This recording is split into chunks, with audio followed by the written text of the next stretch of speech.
तो अब हम पढ़ते हैं अपनी नेक्स्ट ड्रग जो है आर्सेनिकम एल्बम। इसका कॉमन नेम है white oxide of arsenicum and ये AS2O3 से बनता है। ठीक है, केमिकल फार्मूला जो है जिससे बनता है वो है AS2O3। फर्स्ट पॉइंट है great prostration with rapid sinking of the vital forces. Fainting मतलब कि ग्रेट प्रोस्ट्रेशन मतलब बहुत वीकनेस होगा एंड वीकनेस के साथ वीकनेस है एंड जो वाइटल फोर्सेस हैं वो रैपिडली सिंक कर रहे हैं, मतलब वाइटल फोर्सेस की ताकत कम पड़ रही है ऑब्वियसली। इस वजह से ग्रेट प्रोस्ट्रेशन मतलब बहुत वीकनेस देखने को मिल रहा है। साथ में फेंटिंग है, फेंटिंग मतलब बेहोश वाला मतलब कि बेहोश फील होना। ठीक है, ऐसा उसे बोलते हैं फेंटिंग।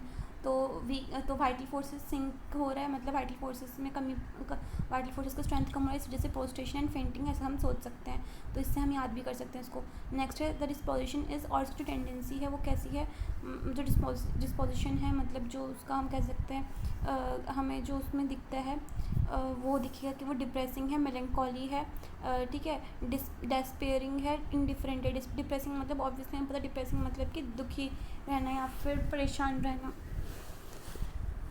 ठीक है, डिप्रेसिंग वर्ड कॉमन है एंड इसको समझाने की ज़रूरत नहीं है। नेक्स्ट है मेलनकॉली। मेलनकॉली मतलब कि उदासी। फिर है डिस्पेयरिंग। डिस्पेयरिंग मतलब निराशापन, मतलब होपलेसनेस फील होना। ठीक है, इनडिफरेंट है। इनडिफरेंट मतलब कि लैक ऑफ इंटरेस्ट है उसको अपने आसपास की चीज़ों में। फिर है एंग्शियस है, fearful, restless, full of anguish. Anxious मतलब कि परेशान है। ठीक है, फियरफुल है मतलब कि डर है उसमें, और रेस्टलेस है मतलब कि बेचैन है, फुल ऑफ एंग्विश मतलब कष्ट भरा हुआ है। फिर है इरिटेबल, सेंसिटिव, पीविश, ईजिली वैक्स्ड। ठीक है, इसका मतलब क्या है, इरिटेबल होगा आर्सेनिक एल्बम का पेशेंट। फिर है सेंसिटिव होगा। सेंसिटिव है मतलब कि वो सेंसिटिव होने का मतलब कि जो छोटी मोटी बातों से अफेक्ट हो जाता है, ऐसा है। ठीक है, फिर है पीविश है मतलब इरिटेटेड है, ईजिली वैक्स मतलब फ्रस्ट्रेटेड है ईजिली। फिर है the greater the suffering the greater the anguish, restlessness and fear of death. जितना उसकी सफरिंग ज़्यादा होगी, मतलब जितना उसकी दिक्कत ज़्यादा होगी उतना ही उसमें एंग्विश मतलब उतना उसमें कष्ट देखने को मिलेगा, और उतना ही उसमें रेस्टलेसनेस देखने को मिलेगा। रेस्टलेसनेस मतलब कि बेचैनी देखने को मिलेगी एंड फियर ऑफ डेथ, और फियर ऑफ डेथ भी होगा इसमें आर्सेनिक में। ठीक है, उसके बाद क्या है, मेंटली रेस्टलेस है but physically too weak to move, can not rest in one place, changing places continuously, wants to be move from one bed to another and lies now here now there. तो मतलब कि एक जिसमें fear of death हमें देखने को मिलता है, और फियर ऑफ डेथ है तो ऑब्वियसली इंसान कैसा होगा, मेंटली रेस्टलेस होगा, तो इसलिए मेंटली रेस्टलेस भी इसमें देखने को मिलता है। ठीक है, और इसके अलावा मैंने ट्राई ऑफ रेस्टलेसनेस में बताया था आपको, हमारे पास 3 रेमेडीज़ है ट्राई ऑफ रेस्टलेसनेस में। एक है हमारे पास एकोनाइट जिसमें कि मेंटल रेस्टलेसनेस होता है, रेस्टॉक्स जिसमें कि फिजिकल रेस्टलेसनेस ज़्यादा होता है मार्क्ड। ठीक है, और आर्सेनिक जो होता है उसमें मेंटल और फिजिकल रेस्टलेसनेस दोनों होता है। तो भले इसमें फिजिकल रेस्टलेसनेस है लेकिन ये फिजिकली बहुत वीक है मूव करने के लिए। मैंने बताया क्योंकि वाइटल फोर्स सिंक कर रहा है इसका, है ना, जिसकी वजह से उसको ग्रेट प्रोस्ट्रेशन एंड फेंटिंग हो रहा है, तो इस वजह से ये फिजिकली मूव नहीं कर सकता। Can not rest in any place, किसी भी जगह पे वो रेस्ट नहीं कर सकता है, इतना वो फिजिकली क्या है, टू वीक टू मूव है। ठीक है, मतलब कैन नॉट रेस्ट, एक मिनट ये अलग पॉइंट है, sorry. Can not rest in one place मतलब कि एक जगह पे वो रेस्ट नहीं कर सकता क्योंकि वो मेंटली रेस्टलेस है, लेकिन साथ में ये भी लिखा है कि वो फिजिकली बहुत वीक है मूव करने में। ठीक है, चेंजिंग प्लेसेस कॉन्टिन्यूअली, और अपने प्लेसेस को कॉन्टिन्यूसली चेंज कर रहा है। ठीक है, चेंजिंग प्लेसेस कॉन्टिन्यूअली मतलब कि अपनी प्लेसेस को कॉन्टिन्यूसली चेंज कर रहा है।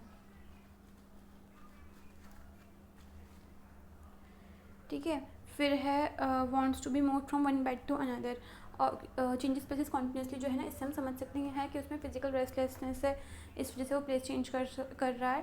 और क्योंकि लिखा भी है can not rest in any place, तो ऑब्वियसली प्लेसेस चेंज करेगा, लेकिन कहीं ना कहीं ये फिजिकली वीक भी है मूव करने में। ठीक है, फिर है वॉन्ट्स टू बी, क्योंकि वाइटल फोर्स का सिंक कर रहा है। फिर है wants to be move from one bed to another, इसकी इच्छा होती है कि वो एक बेड से दूसरे बेड में या एक जगह से दूसरी जगह में वो मूव कर जाए। And lies now here now there, और कभी यहाँ लाई करेगा कभी वहाँ लाई करेगा, ऐसा। ठीक है, फिर है एंग्शियस, फियर ऑफ डेथ, वो फियर ऑफ डेथ को लेके एंग्शियस है, मतलब कि फियर ऑफ डेथ को लेके वो परेशान है, मतलब उसमें डेथ का फियर है। ठीक है, फिर है thinks it useless to take medicine is incurable, is surely going to die, dread of death when alone और गोइंग टू बेड। ठीक है, कहने का मतलब ये है कि वो सोचता है कि मेडिसिन लेना उसके लिए इनक्योरेबल है, क्योंकि उसको फियर ऑफ डेथ है, कि वो उसको लगता है मेडिसिन से वो ठीक नहीं हो पाएगा। Is surely going to die, उसको इस बात की गारंटी होती है, श्योर होती है इस बात को लेकर कि वो मरने ही वाला है। ड्रेड ऑफ डेथ, डेथ को लेकर उसके मन में डर है, ड्रेड है।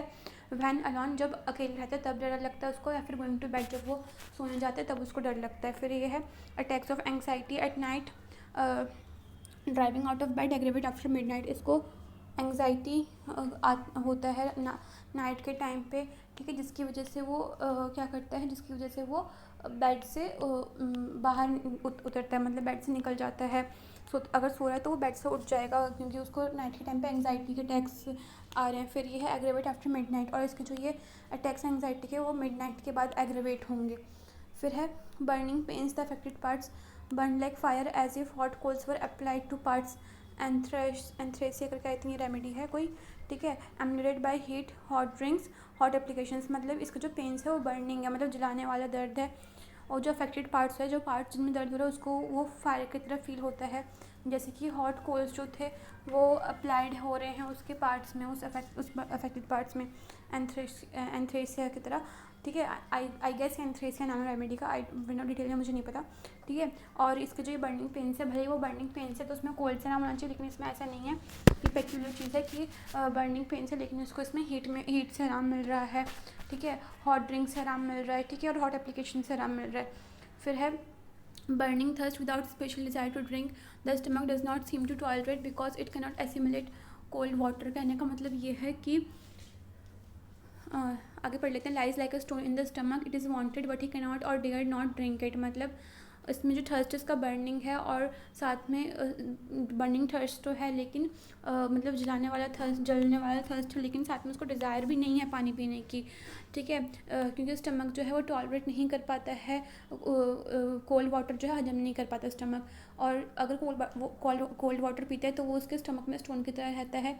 It is wanted but he can not और डेयर नॉट ड्रिंक इट, ये चाहिए होता है उसको कोल्ड वाटर, बट वो पी नहीं पाता कोल्ड वाटर, या फिर उसकी वो हिम्मत नहीं जुटा पाता ठंडे पानी पीने की। फिर है great thirst for cold water, drinks often but little at a time, it's seldom but much, मतलब कि great thirst for cold water मतलब कि उसको कोल्ड वाटर की बहुत प्यास होती है, ठीक है।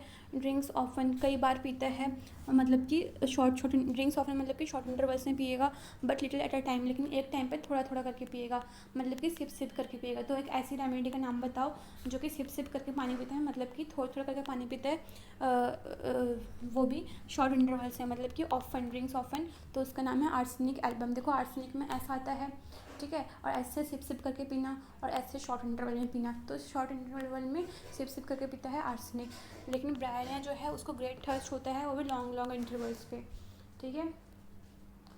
नेक्स्ट हम देखते हैं कि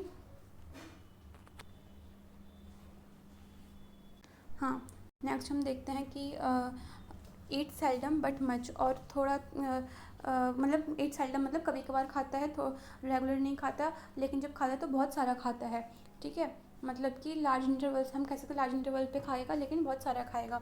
फिर क्योंकि सेल्डम मतलब होता है कि कभी कभार खाना, ठीक है, ईट सेल्डम का मतलब। फिर है gastric derangements after cold fruits, ice cream, ice water, sour beer, bad sausage, alcoholic drinks, strong cheese. इसका जो गैस्ट्रिक डिरेंजमेंट है, मतलब इसका जो गैस्ट्रिक प्रॉब्लम्स जो हैं वो होता है कोल्ड फूड खाने के बाद, आइसक्रीम खाने के बाद, आइस वाटर खाने के बाद, सार बियर मतलब खट्टा जो बियर होता है वो खाने के बाद, बैड सॉसेज खाने के बाद मतलब कबाब खाने के बाद, अल्कोहलिक ड्रिंक्स जो होते हैं वो खाने के बाद होता है, ठीक है। और स्ट्रॉन्ग चीज़, जो स्ट्रॉन्ग चीज़ होता है वो खाने के बाद अगर गैस्ट्रिक डिरेंजमेंट हो रहा है, मतलब एलिमेंट्स हो रहे हैं डाइजेस्टिव सिस्टम में, तो हम आर्सेनिक एल्बम देंगे। तो आर्सेनिक एल्बम को किन किन खाने से दिक्कत होता है? कोल्ड फ्रूट से, ठंडे फ्रूट से, आइसक्रीम से, आइस वाटर से, सार बियर से, सॉसेज से, बैड सॉसेज से, alcoholic drinks and strong cheese से, ठीक है। फिर है teething children are pale, weak, fretful and want to be carried rapidly. जिन बच्चों के दांत निकल रहे होते हैं वो इसमें वो कैसे होते हैं? पेल होते हैं, ठीक है। मतलब पेल मतलब अनहेल्दी टाइप दिखेंगे, वीक दिखेंगे, फ्रेटफुल मतलब इरिटेटेड दिखेंगे, and want to be carried rapidly, और उनका मन होगा कि उनको रैपिडली कैरी किया जाए, कि उनको गोद में लेकर घुमा जाए, ऐसा उनको मन होगा। फिर डायरिया आफ्टर ईटिंग और drinking, stool scanty, dark coloured, offensive and whether small और large, followed by great prostration. मतलब इसमें जो डायरिया होगा आर्सेनिक एल्बम में वो होगा आफ्टर ईटिंग एंड ड्रिंकिंग, मतलब कि खाने एंड पीने के बाद इसमें डायरिया होगा। स्टूल्स के स्कैंटी होंगे, स्टूल्स के मतलब कि कम कम होंगे, डार्क कलर के होंगे स्टूल, ऑफेंसिव बदबूदार होंगे, एंड वेदर स्मॉल और लार्ज, और चाहे स्मॉल हो या लार्ज हो, ठीक है, स्टूल। उसके बाद उसको ग्रेट पोस्ट्रेशन होगा, मतलब डायरिया के बाद उसको बहुत थकावट फील होगा, मतलब हाँ टायर्ड है, वीक, थकावट नहीं, पोस्ट्रेशन मतलब वीकनेस, सॉरी वीकनेस फील होगा डायरिया के बाद। फिर है haemorrhoids with stitching pain when walking और sitting not at stool, preventing sitting or sleep, burning pin aggravated by heat, fissures make voiding urine difficult। मतलब जो इसके हेमरॉइड्स होंगे ना उसमें क्या होगा, उसमें हमें स्टिचिंग पेन देखने को मिलेगा, मतलब हेमरॉइड्स विद स्टिचिंग पेन, इसमें जो हेमरॉइड्स देखने को मिलेंगे वो उसमें स्टिचिंग पेन मतलब चुभने वाला दर्द देखने को मिलेगा। व्हेन वॉकिंग, जब वो वॉक कर रहा है तब देखने को मिलेगा, ठीक है, और सिटिंग या फिर जब वो बैठा है तब देखने को मिलेगा, ठीक है। हेमरॉइड्स देखने को मिलेगा जब हेमरॉइड्स की प्रॉब्लम उसको होगी, मतलब सॉरी हेमरॉइड्स का जो पेन है स्टिचिंग पेन वो तब होगा जब वो वॉक कर रहा है, तब हमें उसका पेन मतलब तब उसको पेन फील होगा, और सिटिंग या फिर जब वो बैठा है तब उसको अपना स्टिचिंग पेन फील होगा हेमरॉइड्स में, ठीक है। नॉट एट स्टूल, अगर स्टूल पास करे तब उसको फील नहीं होगा। प्रिवेंटिंग सिटिंग और स्लीप, और जो हेमरॉइड्स का स्टिचिंग पेन है उसकी वजह से उसको बैठने का मन नहीं करेगा या फिर स्लीप सोने का मन नहीं करेगा, इतना उसको मतलब स्टिचिंग पेन होगा।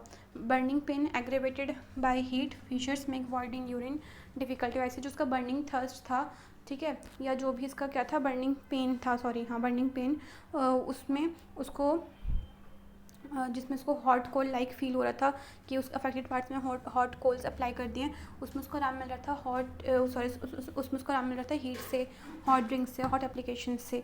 लेकिन यहाँ पे जो हो रहा है इसको किसमें हाँ हेमरॉइड्स, यहाँ पे जो हेमरॉइड्स है इसमें अलग है, हेमरॉइड्स में इसको हीट से आराम नहीं मिल रहा है, हेमरॉइड्स में इसको हीट से एग्रीवेशन हो रहा है। Fissures make voiding urine difficult, और उसके जो फिशर्स हैं, फिशर्स मतलब जो शार्प कट्स हो रहे हैं, ठीक है, इसकी वजह से उसके जो यूरिन जब वो करने जाते हैं, जब खाली करने जाता है अपने यूरिनरी ब्लैडर को, तब उसका डिफ़िकल्टी उसको फील होता है, ठीक है। तो फिशर्स की वजह से जो उसके फिशर्स है रेक्टम में उसकी वजह से उसको यूरिन निकालना मुश्किल होता है। फिर ये है breathing, asthmatic, must sit or bend forward, springs out of bed at night, especially after 12 o'clock, unable to lie down for fear of suffocation, attacks like croup instead of the usual urticaria। तो arsenic album का क्या है, जो इसका breathing है वो asthmatic होगा, ठीक है, और अपने अस्थमैटिक ब्रीदिंग में जब वो बेंड करता है फॉरवर्ड या सिट करता है आगे फॉरवर्ड होकर, तब उसको आराम मिलता है, ठीक, मतलब उसको ऐसे बैठना पड़ता है आराम होने के लिए। Springs out of bed at night, और नाइट में क्योंकि उसको क्या होता है कि वो एंग्जाइटी होती है जब वो अकेले होता है या फिर जब बेड पे जाता है तो उसको मतलब कि उसकी वजह से बेड से निकल जाता है ना, तो इसलिए यहाँ पे लिखा कि अस्थमैटिक ब्रीथिंग के टाइम भी वो रात के टाइम क्या होगा, नाइट में बेड से उठ जाएगा, ठीक है, स्पेशली आफ्टर 12 o'clock, खास करके 12 बजे के आसपास, क्योंकि 12 AM या 12 PM जो एग्रीवेशन होता है वो आर्सेनिक को होता है। Unable to lie down for fear of suffocation, उसको सफोकेशन का डर लगता है, घुटन का डर लगता है, इसलिए वो लाई डाउन नहीं करता। अस्थमैटिक कफ में लिखा हुआ है, ठीक है, मतलब सॉरी अस्थमैटिक ब्रीदिंग में लिखा हुआ है ना कि cough. Attacks like croup instead of the usual urticaria, उसके जो अटैक्स होंगे अस्थमैटिक अटैक्स वो क्रूप टाइप होंगे, ना कि जो यूजुअल अर्ट्रिकेरिया होता है उस टाइप का। क्रूप मतलब क्या होता है कि ऐसा कफ जिसमें कि हॉर्सनेस ऑफ साउंड हो, जिसमें कि बार्किंग भी हो, कफ के साथ जो है बार्किंग ऑफ साउंड, जब वो खांसता है तो ऐसा वो बार्किंग वाली आवाज़ आती है, जिसे हम बोलते हैं cough with hoarseness of sound. Next हम बात करते हैं रैपिड इमेसिएशन देखने को मिलता है, मतलब बहुत जल्दी इमेशिएटेड हो जाएगा पेशेंट इस केस में, with cold sweat and great debility, और साथ में ठंडा पसीना एंड ग्रेट डेबिलिटी, मतलब बहुत वीकनेस देखने को मिलेगा। हमारे पास इसमें और रेमेडीज़ है, एक है ट्यूब करके और एक है विराइट करके, ठीक है। फिर उसके बाद अफेक्टेड पार्ट्स में जो हैं उसके हाँ इमेशिएशन, रैपिडली इमेशिएशन देखने को मिलेगा। मेरास्मस मतलब कि ऐसी कंडीशन जो मतलब माल न्यूट्रिशन कंडीशन जो होती है उसे बोलते हैं मेरास्मस। मेरास्मस में बेसिकली एक टाइप की प्रोटीन डिफिशिएंसी हम कह सकते हैं कि होता है, ठीक है। हाँ, तो मैरास्मस जो होता है उसमें बेसिकली ना प्रोटीन, कार्बोहाइड्रेट्स, फैट्स, इन सब की डेफिशिएंसी होती है। जबकि क्वैशरकर जो डिसीज़ है उसमें बेसिकली प्रोटीन डेफिशिएंसी होती है बस। तो इसमें मैरास्मस होगा। मैरास्मस पेशेंट्स जो हैं क्योंकि उसमें protein deficiency, carbohydrate deficiency, fats deficiency, तो ऑब्वियसली इमैचुरेटेड दिखेगा। फिर हम देखते हैं एनासार का स्किन पेल, वैक्सी, अर्थ कलर्ड, एसिटिक एसिड। मतलब एनासार का है जनरलाइज्ड एडिमा का अगर केस है, ठीक है, जिसमें पूरी बॉडी स्वेल हो जा रही है। स्किन पेल है मतलब स्किन अनहेल्दी दिख रही है। वैक्सी है, ठीक है, अर्थ कलर की दिख रही है मतलब ब्राउनिश कलर की, ठीक है, जैसे मिट्टी का कलर होता है वैसे दिख रहा है, तो आर्सेनिक एल्बम सोच सकते हैं। इसके अलावा इधर और एक रेमेडी लिखी है एसिटिक एसिड करके। नेक्स्ट है excessive exertion from least exertion, मतलब कि थोड़ा सा भी उसने मेहनत किया, लीस्ट एक्सर्शन उसने किया। एक्सर्शन मतलब एफर्ट्स या मेहनत, उससे उसको बहुत ही थकावट, एक्सेसिव एक्सर्शन मतलब एक्सेसिव थकावट होगी। फिर exertion is not felt by the patient while lying still, when he moves he surprise to find himself so weak. मतलब जो पेशेंट है जब वो स्टिल लाई कर रहा है, मतलब जब वो चुपचाप लेटा है तो वो एग्जॉशन को मतलब थकावट को फील नहीं कर सकता। When he moves he surprise to find himself so weak. लेकिन जब वो मूव करता है, जब वो उठता है या जब वो मोशन करने की कोशिश करता है, तो वो अपने बहुत चौंक जाता है कि वो इतना वीक कैसे क्यों फील कर रहा है, जबकि जब वो लेटा था तब उसको कोई एग्जॉशन फील नहीं हो रहा था। फिर है symptoms generally worse from 1 to 2 PM and 12 to 2 AM। इसके जो सिम्टम्स है जनरली 1 से 2 के बीच दोपहर के एंड 12 से 2 के बीच जो सुबह का टाइम होता है AM, और उस टाइम उसके वर्स होते हैं। तभी इसमें बोला जाता है कि मिडनाइट या मिड डे एग्रीवेशन, मतलब 12 AM या 12 PM एग्रीवेशन इसमें देखने को मिलता है। एग्जैक्ट बोले तो 1 to 2 PM and 12 to 2 AM aggravation. फिर ये है कि स्किन जो है इसका वो होगा ड्राई एंड स्केली होगा। ड्राई मतलब सूखा एंड स्केली मतलब कि स्केल्स टाइप, लाइक लेयरिंग्स टाइप में इसकी स्किन हमें देखने को मिलेगा। स्केल्स आप जानते हैं जैसे फ़िश के स्केल्स, तो वैसे इसके स्किन जो होगा उसमें लेयर्स टाइप हमें देखने को मिलेगा। कोल्ड स्किन है एंड ब्लू एंड रिंकल्ड है, मतलब नीला है पड़ा हुआ है, एंड सिकड़ी जैसे बोलते हैं ना कि झुर्रियाँ टाइप स्किन, वैसे है। रिंकल्ड स्किन है with cold clammy perspiration. Cold मतलब ठंडी, क्लैमी मतलब कि स्वेट मतलब चिपचिपी, ठीक है, ठंडी और चिपचिपी पर्सपिरेशन मतलब कि ठंडी और चिपचिपी स्वेट के साथ। लाइक पार्चमेंट मतलब कि सूखा जो कागज़ टाइप होता है ना, उस टाइप का होता है स्किन इसका आर्सेनिक एल्बम का। वाइट एंड पेस्टी, वाइट मतलब सफ़ेद कलर का, एंड पेस्टी मतलब कि चिपचिपी सी स्किन होगी। Black vesicles and burning pain, जो उसके वेसाइकल्स मतलब फफोले, काले फफोले होंगे एंड बर्निंग पेन होगा उसके स्किन में, ठीक है। उसके बाद बर्निंग पेन आर्सेनिक में होता है, हर जगह हम देख रहे हैं, ठीक है। हेमरॉइड्स के केस में कैसे पेन था, स्टिचिंग पेन। फिर है bad effects from decayed food और animal matter whether by inoculation, olfaction और इंजेक्शन, ठीक है। अगर बैड इफेक्ट्स है डिकेड फूड की वजह से या फिर एनिमल मैटर खाने की वजह से, ठीक है, तो उससे अगर दिक्कत हो रहा है तो आर्सेनिक एल्बम देंगे। वेदर बाय इनोकुलेशन, ऑल्फेक्शन और इंजेक्शन, चाहे इनोकुलेशन की वजह से हो। इनोकुलेशन मतलब कोई ऐसा खाना जिसमें माइक्रोब्स वगैरह का यूज़ किया गया हो उसे कल्चर करने के, जैसे कि हमारा योगर्ट हो गया, ईस्ट हो गया या वाइन हो गया, उसमें माइक्रोब्स वगैरह यूज़ होते हैं ना, टू मतलब मैन्युफैक्चर दैम।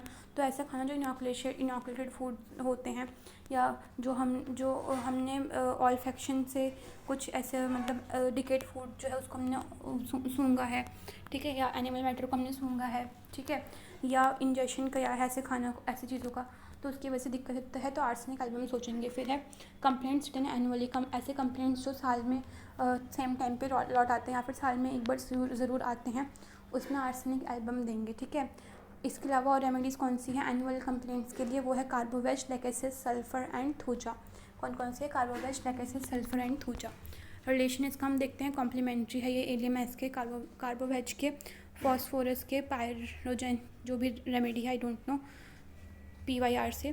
फिर है आर्सेनिक, इन सब के कॉम्प्लीमेंट्री है arsenic album. Should be thought in ailments from chewing tobacco, alcoholism, sea bathing, sausage poisoning, dissecting wounds and anthrax poison, stings of venomous insects. मतलब ये जो हमारा आर्सेनिक एल्बम है वो कॉम्प्लीमेंट्री है इन सब मेडिसिन के, एंड इसको हम सोच सकते हैं ऐसे एलिमेंट्स में जो कि तंबाकू को च्यू करने की वजह से होता है, अल्कोहलिज्म की वजह से होता है, सी बाथिंग, सी में नहाने की वजह से होता है, ठीक है, सॉसेज पॉइजनिंग की वजह से होता है। सॉसेज पॉइजनिंग जैसे कि ऐसा कोई भी जैसे सॉसेज मतलब कबाब वगैरह, तो बेसिकली एक टाइप का बैक्टीरिया होता है जो ऐसे खानों में पाया जाता है जो कि फूड पॉइजनिंग कॉज कर सकता है। ठीक है, अगर खाना बहुत पुराना हो या कॉन्टेमिनेटेड हो, मान लो कोई सॉसेज, कोई ऐसा मीट प्रोडक्ट है, कोई कबाब वगैरह जो कि कॉन्टेमिनेटेड हो, जो सही से बॉयल ना किया गया हो, सही से वॉश ना किया गया हो, या उसको मतलब कि इन्फेक्टेड एनिमल का हो या ह्यूमन के लिए बहुत ख़तरनाक हो। ठीक है, ऐसे वो उसमें जो बैक्टीरिया होते हैं वो जो ह्यूमन को डिजीज़ कॉज कर सकते हैं, जैसे फूड पॉइजनिंग कॉज कर सकते हैं, तो उसको नाम दिया है ड्यू टू द बैक्टीरिया। ठीक है, तो उसको दिया है सॉसेज पॉइजनिंग नाम। तो उसकी वजह से दिक्कत है तो आर्सेनिक एल्बम एंड बाकी सारी सब रेमेडीज सोच सकते हैं। ठीक है, टबैको चूई करने से दिक्कत है, अल्कोहलिज्म से दिक्कत है, सी बाथिंग में से दिक्कत है, डाइसेक्टिंग वुंड्स को डाइसेक्ट करने से दिक्कत हो रहा है, तो ये सब remedies along with arsenic album सोच सकते हैं। एंड एंथ्रेक्स पॉइजन जो होता है उसमें हम दे सकते हैं स्टिंग्स ऑफ वेनमस इंसेक्ट्स, जो जहरीले इंसेक्ट है उनका जो डंक होता है उसकी वजह से दिक्कत है, तो ये रेमेडीज़ और आर्सेनिक एल्बम सोच सकते हैं। एंथ्रेक्स पॉइजनिंग मतलब बेसिकली ये ना कोई बैक्टीरिया होता है जो सॉइल वगैरह में पाया जाता है, उसकी बात कर रहे हैं। ठीक है, फिर एग्रीवेशन हम देखते हैं, एग्रीवेशन होता है इसको मिडनाइट के बाद, जैसे 1 to 2 AM, ठीक है, या 1 to 2 PM, या 12 to 2 AM and 1 to 2 PM, या फिर 12 AM 12 PM एग्रीवेशन है तो हम, या उसके बाद है तो हम आर्सेनिक एल्बम दे सकते हैं। फ्रॉम कोल्ड से एग्रीवेशन है, कोल्ड ड्रिंक से एग्रीवेशन है, मैंने बताया था ऊपर, कोल्ड फ्रूट से भी एग्रीवेशन है। ठीक है, और कोल्ड ड्रिंक से कोल्ड फूड से एग्रीवेशन है। When lying on affected side और विद द हेड लो, अगर सर नीचे करके लाई कर रहा है या अपने अफेक्टेड साइड पे लाई कर रहा है, उससे दिक्कत है तो हम एग्रीवेशन है तो एग्रीवेशन है अगर, तो आर्सेनिक एल्बम सोच सकते हैं। फिर है एम्यूलेशन मतलब आराम, इसको आराम है फ्रॉम हीट इन जनरल। ठीक है, मतलब इसको हीट से आराम है इन जनरल, और मतलब जैसे मैंने ऊपर बताया था बर्निंग पेन में भी उसको हीट से आराम है, बट हेमरॉइड्स के केस में उसको हीट से आराम नहीं है, तो जनरल देखा जाए तो उसको हीट से आराम है। ठीक है, रिवर्स ऑफ सेक जो मेडिसिन है उसके रिवर्स है, एक्सेप्ट हेडेक, लेकिन हेडेक में उसको आराम नहीं है हीट से। ठीक है, मतलब वैसे उसको सारे एलिमेंट्स जो है ना उसमें उसको हीट से आराम मिलेगा, लेकिन हेडेक में आराम नहीं है। उल्टा हेडेक में उसको कोल्ड से आराम है, लेकिन उसके जो बाकी प्रॉब्लम्स होंगी उसमें उसको कोल्ड से आराम नहीं मिलेगा, बट हेडेक में उसको कोल्ड से आराम है, लेकिन हेडेक में उसको हीट से दिक्कत है। हेडेक में हीट से दिक्कत होगी। हेडेक में हीट से मतलब क्या है, एग्रीवेशन है, लेकिन वैसे बाकी सारे एलिमेंट्स में उसको हीट से आराम है। ठीक है, which is temporarily emanated by cold bathing, जो इसका मतलब हेडेक है, मैंने बताया जस्ट अभी वैसे लिखा हुआ है कि हेडेक जो है इसका वो कोल्ड बाथिंग से टेम्पररीली ठीक हो जाता है स्पाइजीलिया रेमेडी की तरह, लेकिन वैसे हेडेक में उसको हीट से आराम नहीं है, हेडेक में उसको कोल्ड बाथिंग से ही आराम है। Burning pain emulated by heat, इसका जो बर्निंग पेन होता है वो उसमें उसको हीट से आराम मिलता है। ठीक है, burning pain emulated by heat, जो इसका बर्निंग पेन है उसमें उसको हीट से आराम मिलता है। जो इसका बर्निंग पेन है in that he get ameliorated by heat, मैंने ऊपर बताया था बर्निंग पेन्स में उसको हीट से आराम मिलता है ना, तो वही लिखा है।